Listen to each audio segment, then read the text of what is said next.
Good morning, everyone. Good We'd morning. like, good morning. Good morning. Thank you so much for joining us. I can't believe this is our third week of webinars. Uh, my name is Shonda Harris, and I am a business opportunity specialist with the Columbus Small Business Administration, the SBA. And we'd like to welcome you to today's webinar. As you can see on the screen, preparing for success in state, local, and federal government contracting through subcontracting and responding to RFIs or requests for information. Now, we recognize that some of you may be new to government contracting. I would say by a show of hands, I'm sure maybe one or two may be new to government contracting. We also may have a few of you that may be have done government contracting for a year or two, and then we may have one or two that may be seasoned pros. So I'm sure we have a variety of different people participating today. So if you don't have an understanding, hopefully by today, you'll have a little bit better understanding about how government contracting works. Today's webinar and all the webinars we've been doing throughout the month, all the ones over the past 3 weeks, are leading up to our signature contracting event, the Ohio Business Matchmaker, which will be taking place in Dayton, Ohio on May 8th and May 9th. And the Matchmaker essentially is a contracting event that allows you to have an audience with federal, state, local, city, and sometimes university buyers, and allows you to pitch your capability statements, the things that you offer, your products, your goods, your services, and that government entity listening to your pitch, and then essentially seeing if there's a match, if they are interested, and if they purchase what you are selling. So we've been doing this for, I believe this will be our 17th year. So we're really excited. With this event, we don't put it on by ourselves. Again, I'm with the SBA, but we have such great, wonderful partners that we are able to put this event on with and these webinars, one of which is our Apex Accelerators. You'll be hearing the Apex Accelerator counselor for today, not only presenting, but giving you a little bit of backdrop about who the Apex Accelerators are and what they do. Also, other partners are Ohio Department of Development, Small Business Development Center, Minority Business Assistance Center, and I believe that's it. So through this wonderful partnership, we're able to put on these webinars and then bring this webinar and the Matchmaker event to you. So if you hear something today and you're not really sure of, well, what's responding, what's an RFI, what's subcontracting, hopefully within the presentation, you'll hear something that will give you a better understanding. Or you can also meet with an Apex counselor that will be able to give you a better understanding or help you to prepare for the actual matchmaker. A couple housekeeping items before we turn it over to our presenter. Today's webinar is being recorded. And so the recording link and then the slides will be posted to the Ohio Business Matchmaker website, as well as the Apex Accelerator at Ohio University, their website as well. So if you need to go back and listen to these, as well as all of the other recordings from the trainings, they will be posted for your review if needed. Also, if you do have questions, we are asking that you would put them in the chat during the presentation.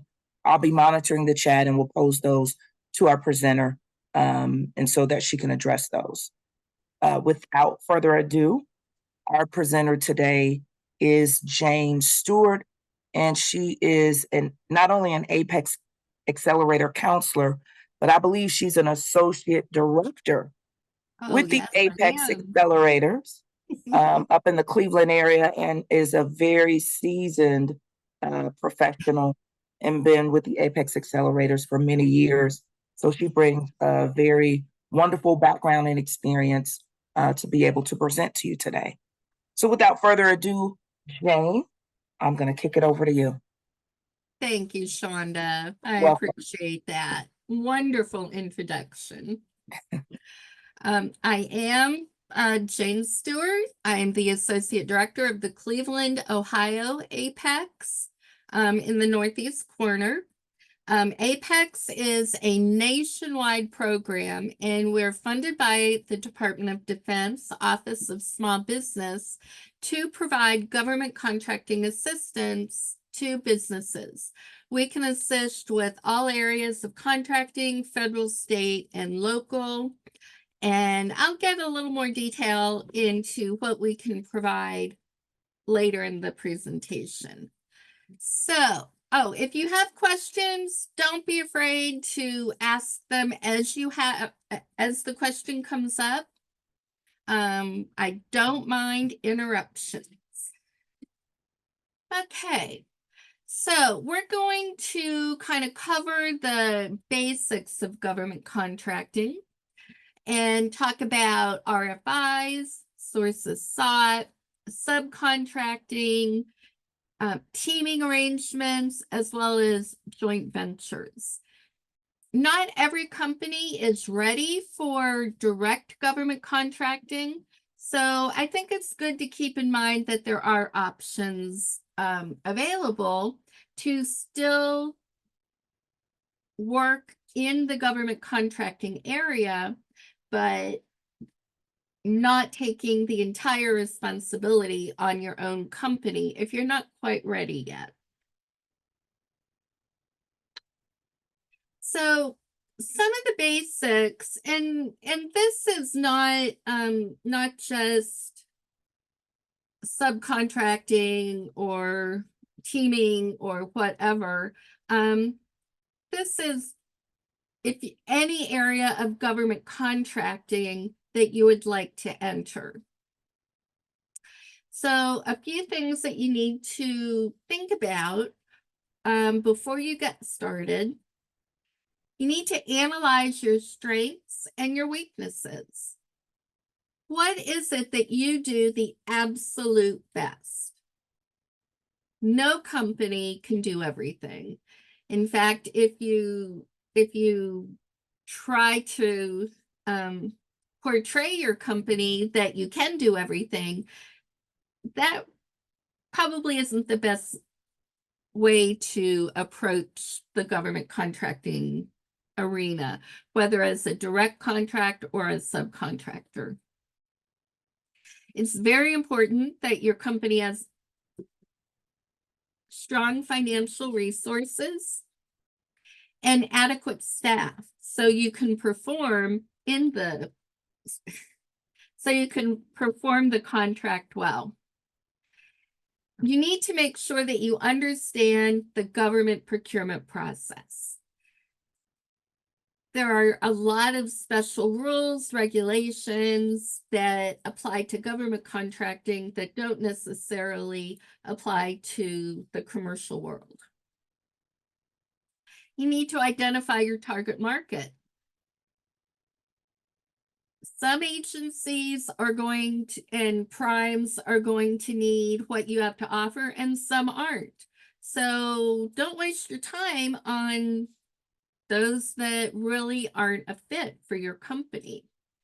There are a lot of resources available to help you identify who buys your product or service and to really target your marketing.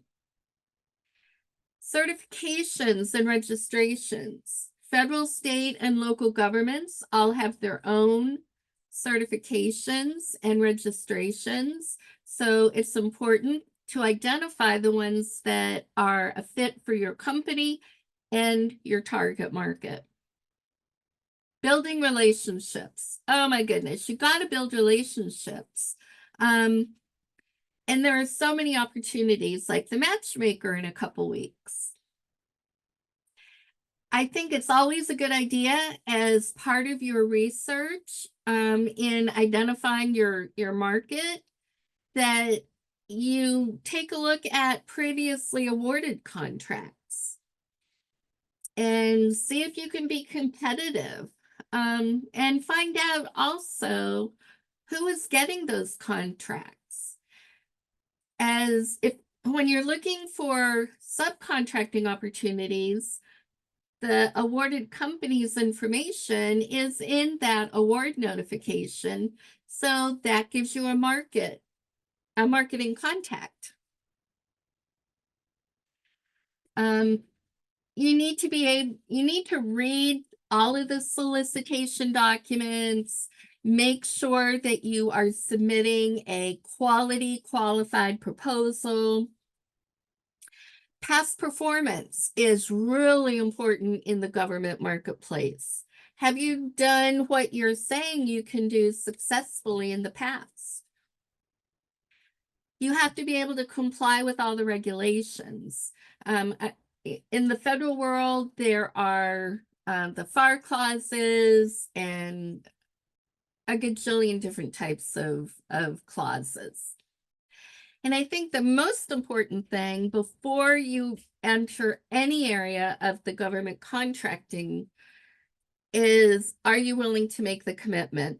Whether you're going for a prime contract or a subcontract, it takes time. It's not going to happen overnight. You've got to get all your ducks in a row. Okay, so let's get started with a few definitions. RFI, a request for information. An RFI is a solicitation document that the buyer is putting out to obtain general information about the products or services that are available out there. Depending on what they're looking for, they may request information about a process, or it can be almost anything. So but the important thing is it is a request for information. It's not a binding contract. It's not even a solicitation. It is just put out for information. And I listed the websites that you can go to find this, to find RFIs. On a federal level, all types of government contracts are posted at sam.gov. The state of Ohio uses procure.ohio.gov. And then local contracts, that's sort of a free-for-all. You really have to go to the individual websites and do your research. The Ohio roster website is a pretty good website for local government organizations. Sources sought notifications. Now, in my opinion, these are really important for small businesses to respond. A sources sought is information posted by the buyer when they are looking for possible sources for a particular project. It's the market research that has to be done in order to make a contract, a set aside for small, woman-owned, veteran-owned, minority-owned, etc. businesses. It's part of the, they have, in order to make a contract a set aside for any of those business designations, there has to be a minimum of 2 capable businesses. And then if they have 2 or more, they can make it a set aside. Unfortunately, the vast majority of those notices go unresponded to. So it's very important, if you want contracts set aside for a small business, a woman-owned business, a service disabled veteran-owned business, look for those sources sought notices and respond. It generally isn't a whole lot of information they need. It'll be a lot of times they'll request a capability statement and maybe a little other information, but definitely a good way to help direct where the contracts are going. Jane, Yes.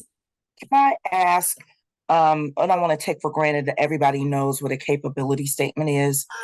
You kind of Yeah. just give, and we do have a training on it, but just Mhm. give a little background and overview about what is a capability statement and why you would need it for the matchmaker or when you're doing government contracting. Of course. Thank you.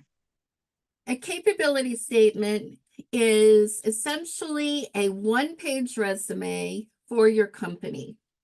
It highlights who you are, what you do, how you do it, where you've done it, and why you're awesome and I should do business with you. It will include a brief overview of your company. It will identify your core competencies, those products or services that you offer that you do better than anybody else out there. It will include some past performance, who you've worked with in the past. The past performance doesn't have to be not only government past performance, it can be commercial also. Um, and contact information. Oh my goodness, I don't know how many capability statements I've seen that had like for the email info at my company or an 800 number, and they don't identify the person. I don't know about y'all, but I like to know who I'm calling. So make sure that your capability statement has a specific contact person listed and the direct phone and email. A capability statement is a really good marketing tool to take to the matchmaker. Company or the buyers don't want big flashy catalogs or, slick glossy folders filled with information. They're not going to keep it. A one-page capability statement with a business card, that's all you need to be taking. Now, if you want to take other information, always ask before you leave it with them. Generally, they just don't want it. So you want to take your capability statement as part of your 2-minute elevator speech. And you also want to have your capability statement in a PDF format that you can use for email marketing. And we'll get into that a little bit later. Okay. Anything else, Shonda? Uh, no, that's it. I just had that Okay. thought. Thank Thank you. you.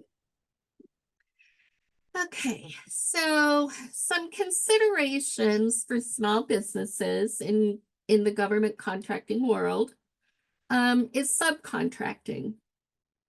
The prime contractor works directly with the government, and the subcontractor is working for the prime contractor. The prime is responsible for ensuring that all the work is completed as promised, and the prime manages the subcontractors.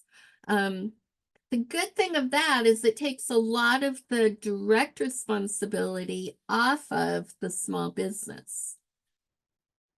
A contractor teaming agreement is between two companies or three or however many, and they don't necessarily have to be a large business or a small business. It can be any types of businesses, but they team together to provide a solution. And a teaming agreement will outline the roles and responsibility of each party involved. So everybody is joining forces to pursue a government contract. A joint venture is another option.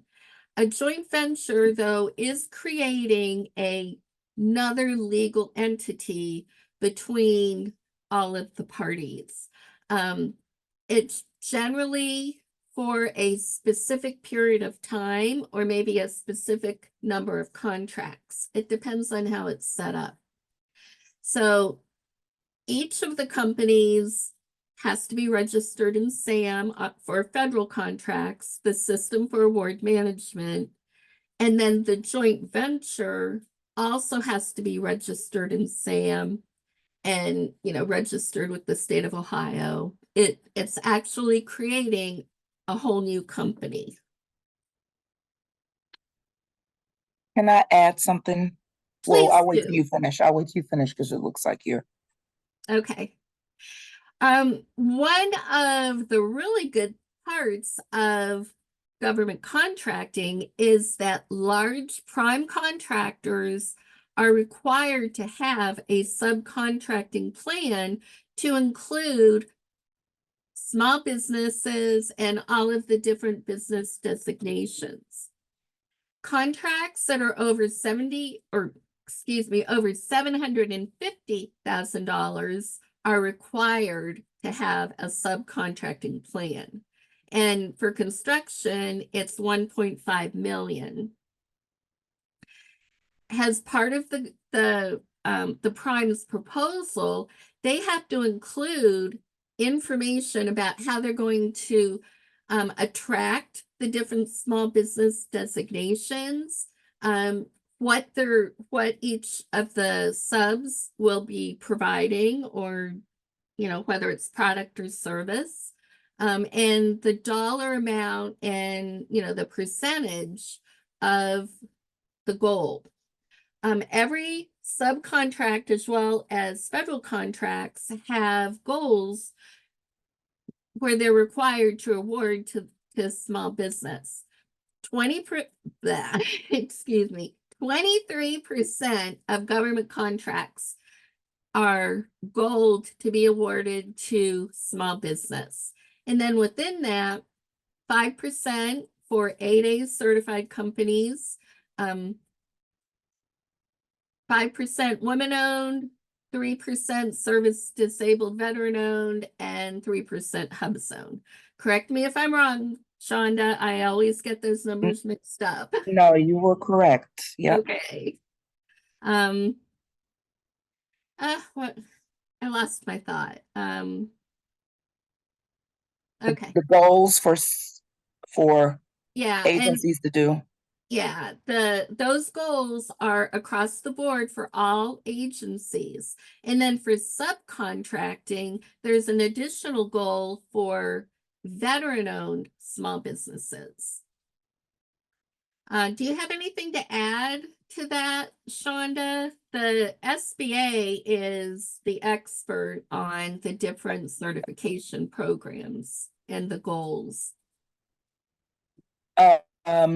No, but the certifications do provide, they're an additional tool or key that can help to unlock a door for you to gain entrance into the federal market. Typically, as a small business, if you haven't done business at the federal level, it may be a little difficult to break entrance as a prime contractor, as a company that gets direct contracts with the government. That's what a prime contractor is. So, hence a lot of things that Jane's been talking about today. Subcontracting, you may be able to get access to a federal contract, maybe not as a sub. So if you have certifications as a small business, large companies may be looking for not only subcontractors, but they may want to go after the certifications allow contracts to be set aside for that specific certification. So those large companies may be able to, they may have the capabilities to help perform on a project, but they don't have the certification. So if they partner a joint venture with a small company that has the certification, that joint venture takes on the certifications of the majority managing member, which would be the small business. So that's just another great way just to gain entrance into the market and for you to maybe partner a team with another company to go after federal government contracts. Mhm.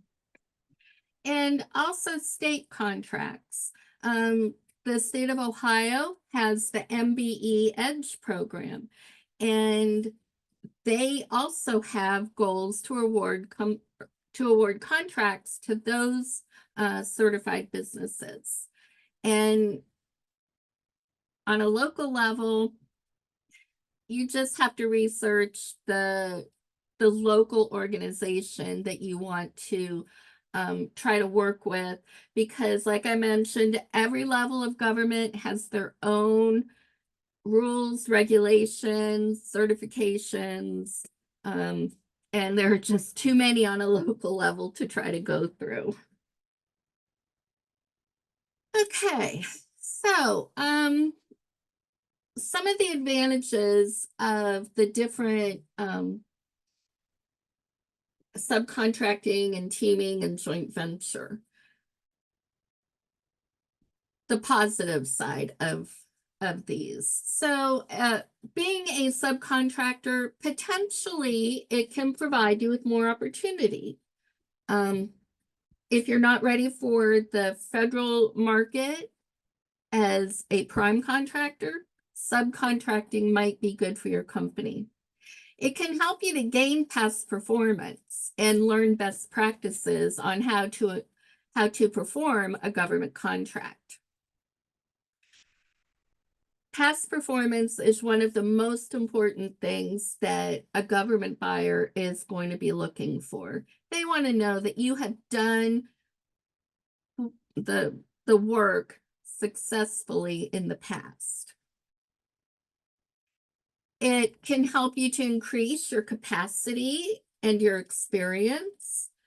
It may be a faster way to enter the government marketplace. There are no absolutes in any of this. I mean, these can happen. And I think it's important to remember not all primes are large businesses. For example, a machine shop, it can be a small business and they can get a pretty hefty government contract. That doesn't mean that they are capable of doing every part of the process to provide landing gear or whatever. So even small businesses can need subcontractors. So with the teaming agreement, that leverages the strengths and capabilities of all the team partners.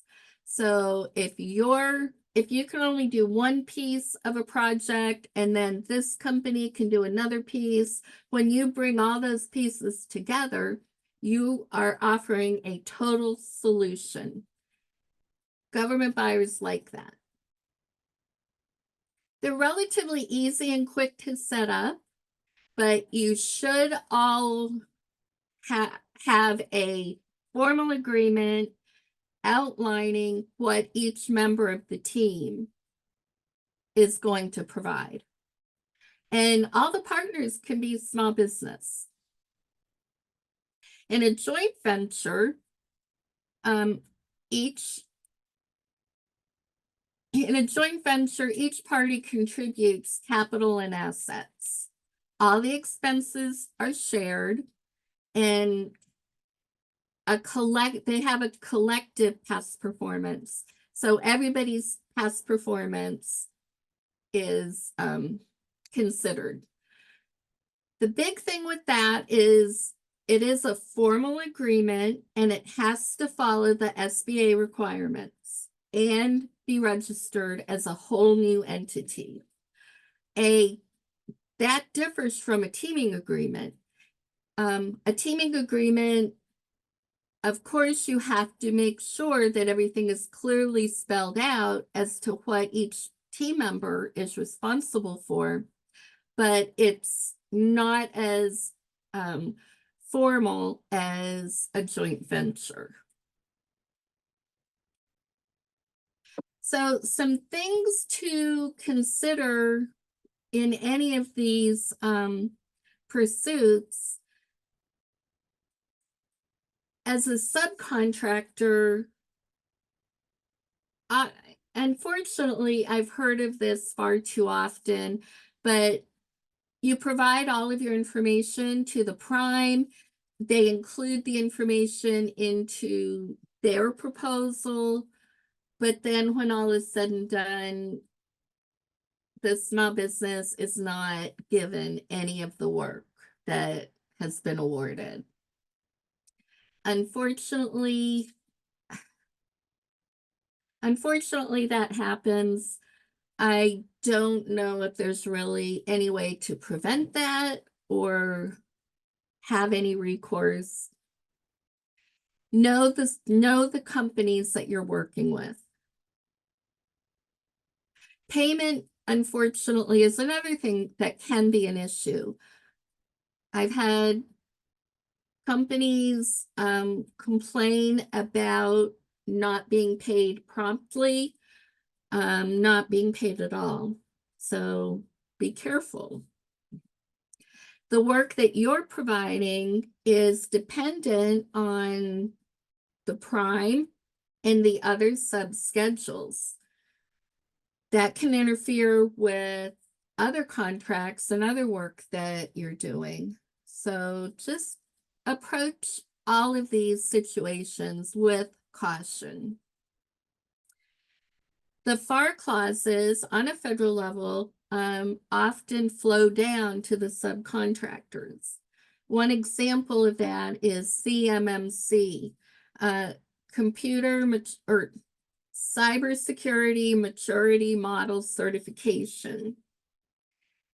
That is a certification for your facility and your IT system, that everything is secure and you can't get hacked into any drawings or specifications that you have. Everything is all kept secure. So it's important that you understand what FAR clauses are going to flow down to the small subcontractors and be prepared to comply. Jane, can I add to that? Please do. Okay, with that CMMC requirement, that is a industry certification. Typically, a lot of your IT companies, and as Jane had mentioned, may have that as they're going after larger contracts. It's not a requirement, but it is an additional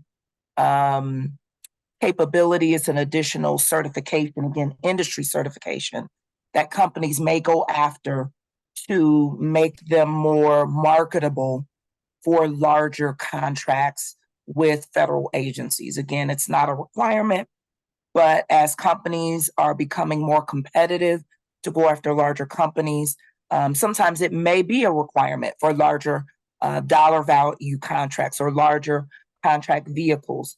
So companies do go after getting it. There's a fee for it, but again, it's not a requirement for everybody to have. It's just an additional tool that companies may get in order to go after specific contracts. Well, in addition to that, the Department of Defense is requiring CMMC. That is correct. Yes. Yeah, like if you are dealing with but there are different levels. That's there are right. different levels. Yeah. For example, a machine shop who needs to obtain blueprints and drawings. In order for you to obtain the critical drawings, the ones that they're not oh shoot, I'm sorry, I can't think of the term. They're not top secret, but they are mission critical, meaning that the drawing for that part goes into an item that is mission critical, that is vital to the Defense Department. Those can't be just thrown out into the general population. So in order to get access to those drawings, you have to be CMMC certified. And if you're a subcontractor for a manufacturer, they are also going to require that you are CMMC certified. I would like to point out that a few years ago, China was able to manufacture one of our Air Force jets by hacking into various computer systems of the companies that were making the different parts. So that's why this information is really important. Construction, you have blueprints for government buildings.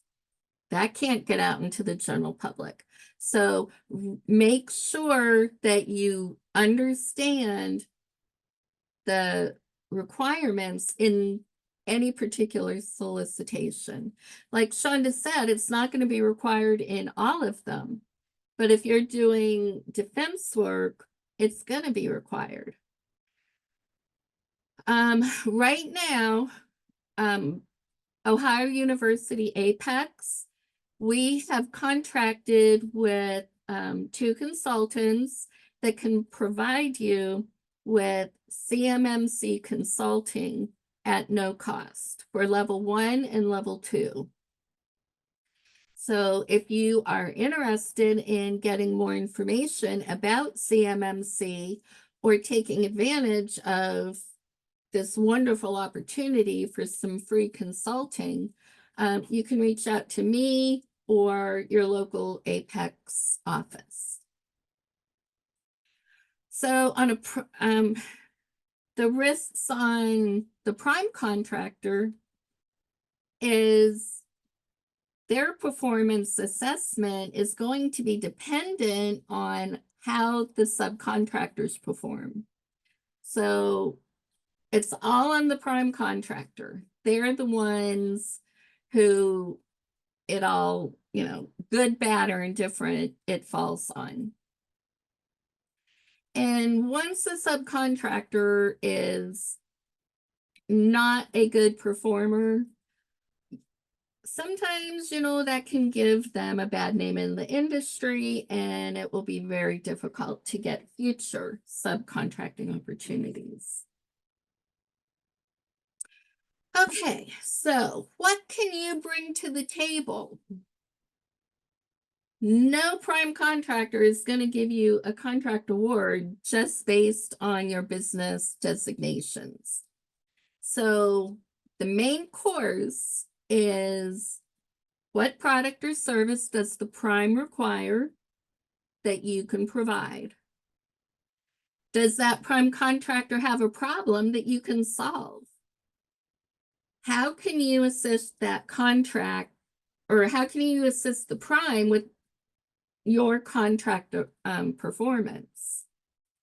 So think about, the steak and potatoes and, the good stuff that you can bring and to that prime contractor, or a team arrangement or a joint venture. It has to be the good stuff. The dessert are those socioeconomic certifications. First and foremost, you have to be a good company. You have to be solid. You have to have good financials. You have to have good performance. And once you convince a prime or a government buyer that you have that main course, that dessert becomes very, very enticing. So it's not just about your certifications. So where do you find that table? Well, research. You have to do your research. Just like in the commercial market, you have to find out the information that will serve you the best. You need to identify your target market. You need to know what agencies are buying what you have to offer. You know, the needs of the US Navy are very different from the needs of the government printing office. Who is currently getting those contracts? The award information is public information. Find out who's getting those contracts. You may be too late for a current project that the prime is working on, but that doesn't mean that you can't position your company for the next one that they go after. Matchmakers and agency outreach events, those are great ways not only to meet the big players, but also the other small businesses that are participating. You just never know who you're going to be standing next to in line, for the lunch table. Strike up conversations. Have a big stack of those capability statements ready to hand out to anybody, not just the agencies and the primes. Pre-proposal conferences, site visits. Those are great places to meet people. If you're in construction, there's always a site visit. Go to them, even if it's something too big for you to go after. Again, it's an opportunity to introduce yourself to the players. Small business events, industry events. There are just so many networking opportunities that are available. And, most of them, well, I'm not going to say most, but a lot of them are either free or very minimal fees in order to participate. So where are you going to do all that fun research? Well, to look for federal contract awards, you can go to usaspending.gov. That's a fairly easy website to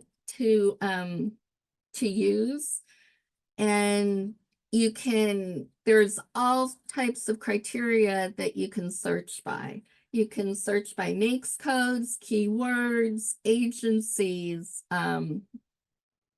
performance location. You can put all that criteria in and find out who's getting those contract dollars. SAM.gov. SAM is not only where you have to register to participate in federal contracting, it's also where contracts and solicitations that are over $25,000 have to be posted. For state contract awards, you can go to the Ohio Buys website. There's a section on Ohio Buys where they list contract award. Ohio Checkbook is another website. Ohio Checkbook, well, it used to be really user-friendly, and then they improved it. So it may be a little bit harder right now. And then on a local level, you just have to go to whatever city or county that you're interested in, and you have to do your research. Here's for Columbus, Cleveland, and Dayton, but this is only 3 of many, many that are out there. A lot of times, if you just Google, excuse me, if you just Google Cuyahoga County contract awards, you'll get the information that you need, but I would just like to warn you, make sure that you are truly at a government website and not a commercial website that might want to charge you.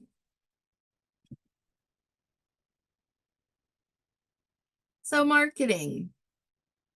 Going to events is not the only way to market. I think sending out an introductory email and along with your capability statement is a good way to kind of introduce yourself. You might want to do that in advance of the matchmaker. When you get all your meetings scheduled, shoot them a capability statement and an email. It can't hurt. Every federal agency and government or federal, state, they all have small business specialists. They're fairly easy to find on a federal level. You can go to acquisition.gov. Sorry, I neglected to put that here. And you can find all the small business offices. Also, you can Google, U.S. Navy Small Business Office. Just be sure that you're at a government agency, a .mil, a .gov. The really big prime contractors, they will have a section on their website, doing business with us, small business, supply chain, some kind of verbiage like that. That's a good way to, figure out how to do business or how to be a subcontractor to the large primes.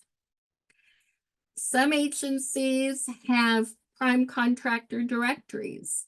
The SBA has Subnet. Subnet is where primes can post their information of what they're looking for in subcontractors. The GSA website, GSA has a subcontracting directory for small businesses. Now, just don't start sending out emails. You need to do, again, some research. Do your homework.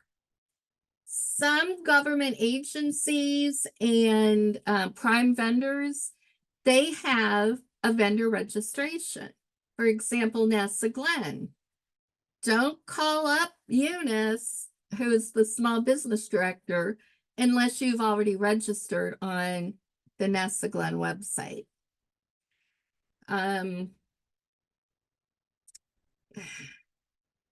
General Dynamics, they have a vendor registration. General Electric has a vendor registration. Get all of those things done before you reach out in any way. Something I've seen time and again at matchmaker events is, the small business will sit down and say, I can do this, this, and this. I'd love to work with your company or your agency. And the buyer will, oh, have you already registered? Well, if you say no, then that's a dead giveaway that you have not done any of your homework. So do your homework before you go to the matchmaker. Know what their procurement processes and procedures are. Do they have specific registrations and certifications? A federal prime, they're going to want you to be in SAM. And I think it is really important that any prime contractor or other small business that you want to partner with, you want to make sure that they are compatible with your ethics and business practices. Personally, I think that's very important. You want to make sure that you're both on the same page. Okay. So, some best practices. make sure that you read and understand the original solicitation document. The original solicitation that will have any information about FAR clauses that are going to flow down to the sub. It'll have deadlines. It'll have reporting requirements. It will clearly identify how any delays or change orders are going to be handled. If you have questions, if you don't understand something, seek legal advice.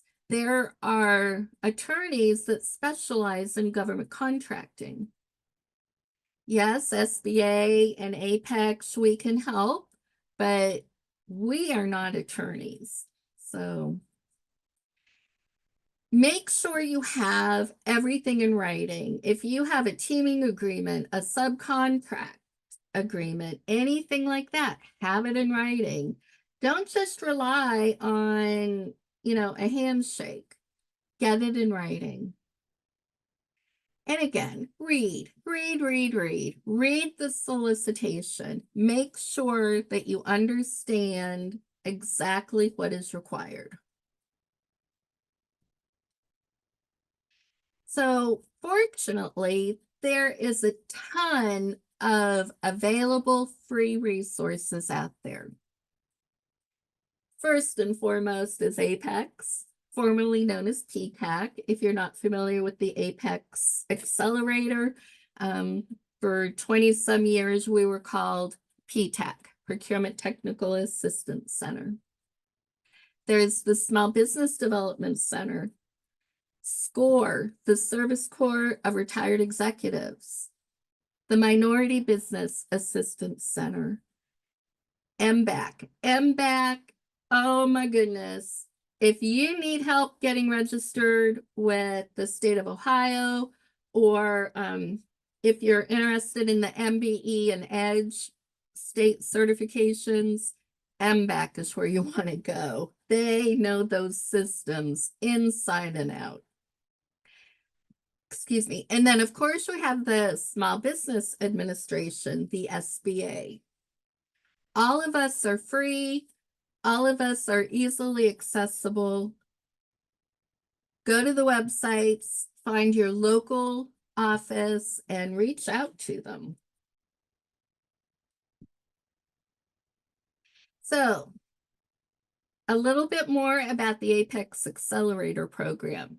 Like I said earlier, we are funded by the Department of Defense Office of Small Business, and we can help with certifications, SAM registrations, veteran verification. We can assist on a federal, state, and local government level. Again, capability statement. If you don't already have a capability statement, reach out to one of us at Apex. We have templates and other information that we can provide you. We can also review your capability statement and maybe offer some suggestions on how to improve it. We have a really cool bid matching program where we can put together keywords, codes, NAICS codes, federal supply codes, anything we can think of, we can put it into our system, and then those keywords are searched every day against federal, state, and local government opportunities. When a match is found, you'll receive a notification once a day of those opportunities. Then when you find something of interest, we can help you with the bidding or proposal development process. We can help you with marketing. We can walk you through like USA Spending or SAM and help you to locate that market research.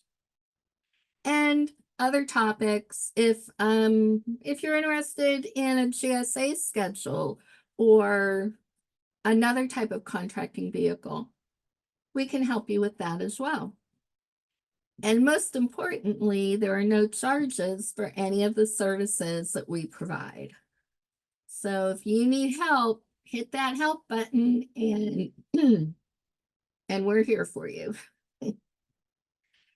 So that's what I have prepared for today. Not sure how much time we have left at this point, but I am open for questions. Feel free to unmute and I'd be happy to answer any questions you might have. Shonda, any questions in the Well, chat? in the chat, but yeah, since we have a little time, if somebody does, that was a great, just great little overview about getting ready, preparing for success in local government contracting. So if you do have a question, you can type it in the chat or you can come off mute. Just let us know. And again, thank you so much, Jane. This will be great information as you prepare for the Ohio Business Matchmaker and just doing business with the federal, state, or local government entity, even beyond that. Mm-hmm. So as Jane said, if you have questions today, and you need to help prepare, maybe you want to prepare a capability statement, you don't have one that she mentioned, you definitely want to take those to the matchmaker. So the Apex Accelerator is a great resource to help you get your capability statement prepared before the matchmaker event. They can actually help you prepare it, give you feedback, Mm-hmm. help you with your pitch. So Absolutely. I mean, there's no point in even going to the matchmaker if you're not prepared. If you haven't no, done your homework, if you don't have right, your capability statement, it is just so important. The matchmaker is giving you an opportunity for one-on-one with those absolutely, folks. You don't want to waste that opportunity. You want to be right, prepared and ready and, have that shiny smile and impress the bejeebers out of those folks. yes, absolutely. Well, Jane, I don't see any questions. I do want to thank you again for presenting today. Behind the scenes, we do have, I'm going to give him a shout out, Jay Mulligan with the Ohio Department of Development, with the state, who's running the actual platform on Zoom. So we definitely want to thank him again. Being able to put on this webinar and actually put on the matchmaker is not just one specific organization, but it is a collaborative effort from many different resource partners. So we're really grateful for all of them. So again, thank you, Jane. The SBA works very closely with the Apex accelerators because they provide the technical assistance to especially those that want to do federal government contracting. Yeah, and there are more of us than there are of you wonderful SBA folks. Yes, that is true. That is true. Especially contracting. There's just myself, my business opportunity specialist, and Jill Nagy Reynolds, my counterpart. We are the two individuals that cover anything related to government contracting with the Columbus SBA. So anybody that has a question, even though we have a small Cincinnati branch, we do have a Cleveland SBA district office, but they cover the 28 counties up in the northern part of the state where Jane is, and we cover mid Ohio and southern Ohio, 60 of Ohio's 88 counties. Giving just an overview of the next webinars coming up, and then we'll close out this afternoon. If you'd like, we have a webinar from 1 to 3, doing business with the Ohio National Guard, and also doing business with the U.S. Department of Energy. And then next week will be our last webinar. I can't believe it. Wednesday, the 25th in the morning. Today we had responding to an RFI, request for information. On the 25th, we'll have responding to an RFP, a request for proposal. So you'll be able to see the differences. That's at 10 to 12 And then 1 to 3, we'll have a webinar, the SBA and DoD mentor protege programs. And then we'll have a mentor protege panel discussion. I always love those panel discussions. They provide such great information. We do have a question. Oh, good. I don't see. Mariah may have, we asked, I don't know if she heard, we ask individuals to type the questions in the chat, not the Q&A session, but the chat. So that's why I didn't see it. This may have been discussed, but to clarify, do I have to be a veteran to get a veteran, to do veteran contracting to get a veteran certification? You have to be a veteran or a service disabled veteran in order to obtain the veteran certification. Right now, the VA is the only federal agency that requires you to have that certification in order to do business with them. Now, since the veteran certification is now under the SBA purview, I'm not sure if that has changed, if it is, expanded to other agencies or not. Do you know, Shonda? I didn't understand what the question ask your question. I didn't understand what you were Okay. just saying. Before the SBA took over the veteran certification, the VA was the only federal agency that required their vendors who claimed veteran status to be certified. Okay. But aren't there some agencies that have SDVOSB set asides, not just the VA? Well, they all have the goal requirement. So if they have set asides, then individuals have to have the certification. They have to be veterans. Right. Okay. Right. Yeah. So, yeah, if you're going after a veteran certification, you do have to be a veteran. If it's service disabled veteran, you have to be service disabled, and it could be 0%. Yeah, the level of disability is irrelevant as long as you have the certification. Oh, and I think it's probably worthwhile mentioning that no matter which certification you have to, that person has to have 51% or more, not only ownership, but day-to-day control. Correct.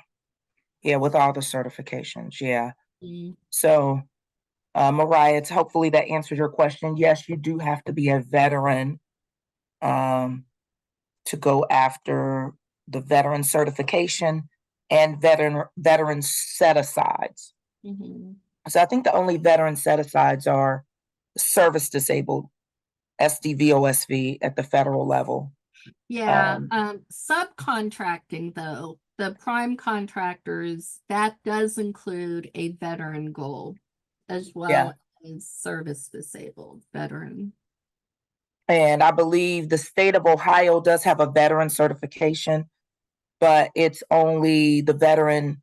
If you do business with a state agency, those agencies may get credit for, there's no set aside.